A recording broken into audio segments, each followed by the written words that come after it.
Welcome, everyone, to The Great Relearning. I'm Dr. Rob Williams, the host of The Great Relearning podcast. And with us today in the Great Relearning room, we have the three Baldwin brothers, Michael and Philip and Ian. Gentlemen, welcome. Thanks. Good, thank you. It's so good to see you all. And let me frame up The Great Relearning with three overarching questions I think all of us are fond of. The first is, we're thinking about Homo sapiens, humans. The first question is, who are we? Who are we? Second question is, where have we come from? And the third question is, where might we be going? So with that, we want to have an open-ended conversation as we frame up The Great Relearning about what this initiative means to each of you. And Michael, you're welcome to kick us off. Okay, thank you, Rob. Yes. I think I'll kick off by saying the three of us were labeled by a great friend as incurably curious. And so I do find it interesting how three brothers come together on a quest that they share a great deal of passion for. And we've had, I don't know, 3 decades worth of exploratory reading.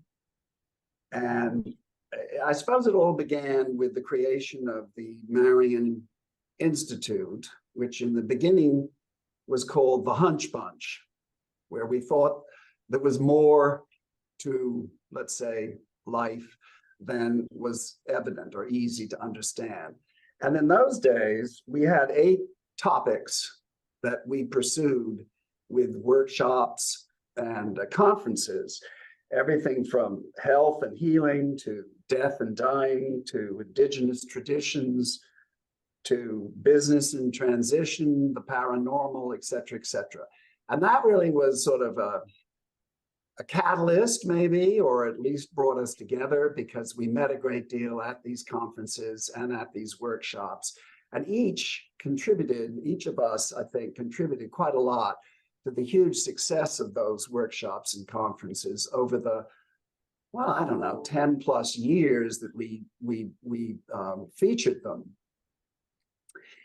And then in addition, as far as my own particular interest in the who are we, where do we come from, where are we going, as a student of Tibetan Buddhism, where naturally the word compassion plays a huge role. And I love the way, the Dalai Lama, if you need one word to explain what Tibetan Buddhism is all about, it's just kindness. Mm. I started to observe the real lack of kindness in the world. And what an odd phenomenon when everybody loves an act of compassion or kindness that's done towards them. And then of course, the famous random act where somebody, pays for your dinner unexpectedly or pays for your toll on a bridge. But the point being, we really don't have a lot of kindness going. And I started to sort of think about reasons why. And I think the biggest one I came up with for me was this gender imbalance, whereby if you allow the male traits to go unchecked or unbalanced by the female traits, you get an awful lot of manipulation, control, greed, domination. And that, I think, is really all pervasive pretty much in the world today. So that's a biggie. I'll go through quickly. The next one is what I call the religion of science, where if it can't be proved, it can't exist. Therefore, it negates an enormous amount of reality that I think the three of us totally embrace and believe in, which gets us to the nub of the crisis. Then, of course, the domination of left brain over right brain, which is, as far as I think we're concerned, out of control. And finally, I would throw in the sort of tsunami of narcissism, which provokes or creates an enormous lack of empathy. So those are the four, and God knows there are more. And so in our reading, various authors and thinkers, a lot of this stuff seems to be bubbling up. And what I think our whole project is about in answering these three questions is this attempt to wake people up to the huge dilemma, the crisis that we exist in today, which is a crisis, I think we would all agree, very simply, of spirituality, the lack thereof. So that's how I come at it. And I'm not really answering those three questions, but I'm giving a little background as to where we are today. So that'll be it for me for the moment. Thank you, Michael. Philip. Hi. Hi. Well, I would have to say that I think I would like to start by saying I support everything Michael just said, and he said it very eloquently. All of those things are part of this project, and I think each one of us brothers has a certain, shall we say, inflection point or inflection points coming at the challenge of figuring out a little more about the truth of what's going on here in human society and human history, and the challenges that we face going into the future. And we don't have any of those problems, these discussions. Perhaps we can, through the sleuthing that we've done over all these years and the vast array of writers, of brilliant minds, and who have, some of them have spent their life's work researching stuff that most of us have known nothing about. And for me personally, over the last 30 years, I've ended up rewriting my whole understanding of the way the world works and where we come from. And no civilization did not begin in Sumer. And agriculture is not the be and all and end all of whatever civilization might be. And it's like peeling back an onion. You just can keep peeling and peeling and peeling, and you never quite get to whatever the full truth might be. But our father and our grandfather were both avid amateur historians, and I think they imbued some of that to their children. And our human civilization is vastly older than we pretend to think it is. At least that's what our reading has shown us, and we'd like to explore that much further. Because one of the things that happens when you go into so many of these other cultures besides our own culture of the Western Greek and Roman tradition, is that there are vastly different ways of looking at the world, of which ours is one. And it's hard not to be prejudicial, but certainly we want to try. And we also want very hard to try to look at the whole world history. Indigenous history is just as important as Greek and Roman history. Oriental, Chinese, Indian history is every bit as important as the history of Plato and Aristotle and Socrates and so forth. My wife and partner and I did an art project this past year in which we discovered a civilization called the Harappans. They were only discovered by archaeologists in the 1920s.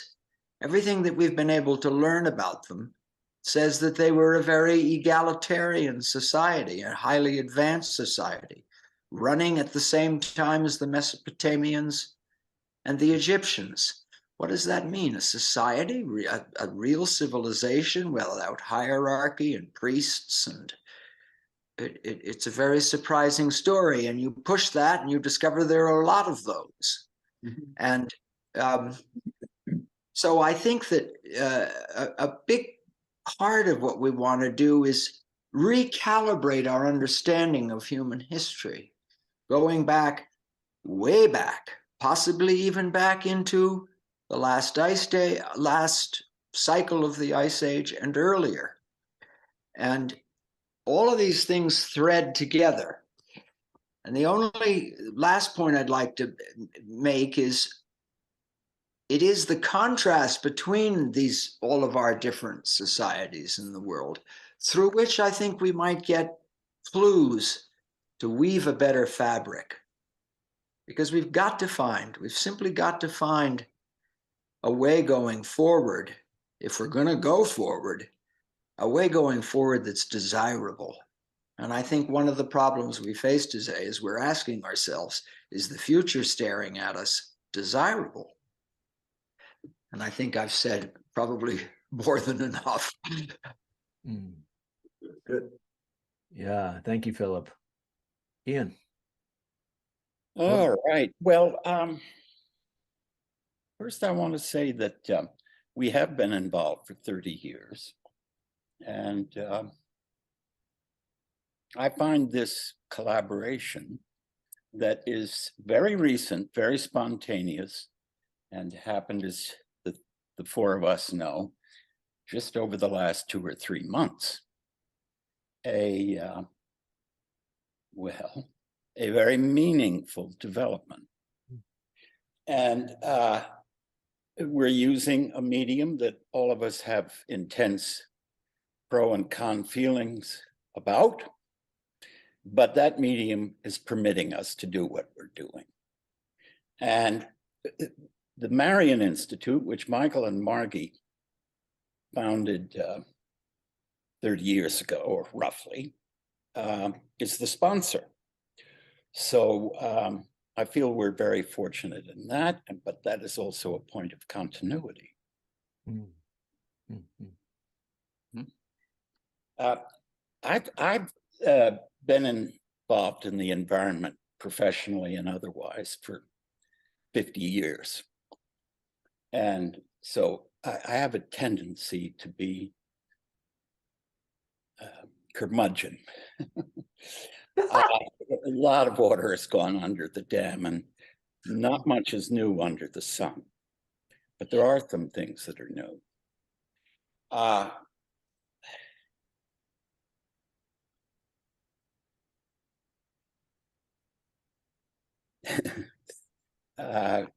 Sorry for the hiatus here. I think that I like to think, I'm also thinking about what we're doing and giving people a sense about what we're doing. In 2007, Paul Hawken wrote a book, and he's been a friend of all of ours over the years, called Blessed Unrest. And the thesis, as I think everyone out there knows, is that there are awful things happening, but there are a lot of forces trying to change those things. And those forces are very small relative to the size of the overall beast. They form a long tail, mm-hmm. which is invisible. And that's where I think this podcasting, we're part of a community. We're not isolated. And that community is so informal and so leaderless that it has a certain kind of strength, which I think some people are beginning to realize leadership has to be, I don't know whether democratic is the word, leadership has to be generalized. Every one of us is a leader. Otherwise, we don't do this change business. So with that said, I think Philip, pointing back to the prehistorical, and by prehistorical we mean, roughly speaking, pre-Sumer, because the myth is, and it is a myth, but it's a myth subscribed by most scientists, that civilization began with agriculture about 7,000 years ago, maybe 8,000 or 9,000 years ago, doesn't matter. In fact, there's a lot of evidence building from a lot of different sources, including professional scientists, that possibly high levels of civilization existed before 12,000 BCE. So what's the point of worrying about that or thinking about that? The point is, it changes our perspective. And this goes to Michael's, I think, his fourth theme, narcissism. Because over the last several centuries, if not longer, the West has built up a head of steam that has it drunk on narcissism. Now, there are layers and levels of narcissism. I can be narcissistic in my way, et cetera, but we're talking about a civilizational narcissism. So that, for me, is the point in our actually long-term interest in the whole subject of, did humans achieve great things in the contemporary sense, literally thousands, possibly tens of thousands of years ago? And if it did and was destroyed, because it was destroyed, you know, can we have a little humility? So that's one thing I wanted to mention. And I do think maybe it's just the reading I've done in the last 4 or 5 weeks, but this whole business of left brain, right brain, and I do hope we'll have several people to talk about that, including Ian McGilchrist. And what Michael said as his first thing, the imbalance of the genders. Now, I don't take that literally, although it is literal. It is also metaphorical. So the feminine exists in all of us, and the masculine exists in all of us. And how do we balance them in ourselves? So it's not just, oh, he's a he. Let's forget about him. Or she's a she, she's perfect, more or less. We could digress there, and I'm not going to, but it's a complicated story. Anyway, that's also comes out of Michael's theme, and I think it's very relevant. As the brothers know, I am very obsessed, not obsessed, I'm very concerned about technology, because we've been ratcheting up the mountain, pursuing this dream that goes back to Thales and his student and friend Anaximander, and all the pre-Socratics on up through that great genius Aristotle. And that dream is that the body and nature are not great things. They need to be controlled. They need a better, more perfect construction, creation. Immensely complicated. I'm not going to touch on all the complications, but we've now reached the point where we're trying to do that. The machine is us, and we're in the process. We've got I'm going to reach for something here just so that my wickedly bad memory doesn't cave in on me. Here is an announcement dated from Common Dreams, dated 30th of May.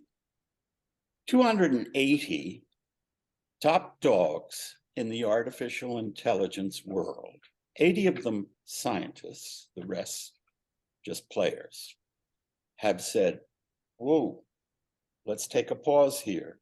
We're in trouble. And they're not going to pause. And we're rolling the dice yet again. But that's I think we're really up against it. And I'm very moved that the four of us, can have a little role in this long tail and make this project something fun and interesting. Very good. Well, beautifully said, all three of you. Philip, please. Well, I just thought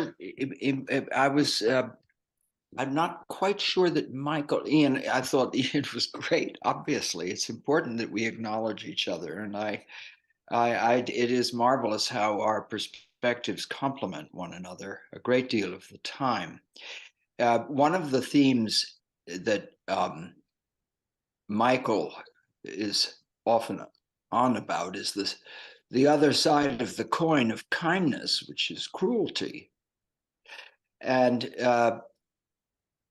when you go in that rather dark channel, you find yourself confronting with a repetitive pattern in human behavior, which really causes great upset. And it seems to reach across all cultures in many different ways. But here, as I mentioned in what I said, it's very hard to remain objective and outside of one's personal prejudices. But when you look at the Judeo-Christian tradition, for example, and the way in which the rest of the world appears, in large measure, at least superficially, to have succumbed to it, and often, I dare say mostly, at the point of a bayonet. And a lot of this is, from my reading, very much tied up with monotheism and this sense of exclusivity that seems to come by definition with monotheism, causing mayhem throughout history. And I don't think we're done with that. In fact, I think we may be going back into a darker phase of that as we speak. So there is in our search, I think, a genuine desire to look for the best and find what is good amongst us as a species. But in order to do that, we will also have to confront our darker sides. Yeah. I believe that that's part of this conversation. We have to be somewhat fearless in if I can put it that way, in confronting our demons. And so I don't mean to bring us down to a sort of a bummer, but we got to be mindful of this business. And I just wanted to add that. Yeah. Glad you did. The only further thing I might say, which I've said before, from my point of view, this is sort of an attempt at a wake up to a, let's say, more accurate, perhaps, although we have to discover all of that together, as opposed to preach, awareness about reality. And I think that it's going to be tough. I think it's going to be very tough, because the way in which I perceive people to be today is pretty much, as I've said before, numb. They are numb. people do not respond deeply to really key words that are bandied about as being so incredibly important, which they are, like compassion or like gratitude or like forgiveness. And then, as I've said before, the biggie, love. And you sort of go, well, you know, look at them tearing up a little bit or whatever, but it doesn't go any further. It doesn't go any further beyond sort of skin deep. And I think it's because we've evolved into this sort of numbness from, I don't know, so many millennia of devolving situation. Anyway, I think it's a terribly important thing that we recognize how tough it's going to be too. But nothing ventured, nothing gained. Nothing ventured, nothing gained. And yes, the numbness is there. And today, a lot of fear is out there. Yeah. And I mean, we could speculate a good long while on what that is and why it is and what's going on. I think we just need to remind ourselves and whoever our listeners might be that we're trying to pose good questions, right, that don't have easy answers and may not have answers. right. So as you said at the beginning, one of you, we were brought up to be curious, and curiosity has landed us where we are here. Yeah. The three of us with the maestro, and so we're here to get people to answer or attempt to answer some really profound and personally relevant, universal, I think, personally relevant questions. And there are so many people out there. So this is a service, in a sense, that we're trying to this is our contribution. Very good. I think it was Rilke who said, live the questions. Yeah. Right, famously. So I think, you know, my sense, my feeling is that we're here to live the questions together and create a community around these questions with these authors that the three of you are summoning, and will grace us with their time and talent and wisdom. I should say just a word about our format here at the Great Relearning. We are doing something fairly unique. I'll be interviewing regularly an author that you three have agreed should be our next in flow. And then each of you will have a chance to listen to that conversation. And then we're going to bring the four of us together to reflect in what I'm calling in my head the relearning room, to reflect on the conversation with that author that I had. And we're going to put all that together into a single podcast, video and audio, so that we enjoy the conversation, yes, and also enjoy the reflections of the three of you and beyond on that conversation. And each of you bring to this table vast experience, communities, perspectives, and I think most powerfully the fraternal bond, which is really powerful. Good. Yeah. Great. Well, thank you, gentlemen. I'm looking forward. I'm looking forward to this, and thanks to the Marian Institute for supporting this, of course, and to the three of you for making the time and energy to make this happen. And we will see ourselves again, the four of us, after we introduce our very first guest, which we're going to keep a surprise. So, thank you, Rob. Yes, we will. So much. We will see all of you soon. Yep. Thank you.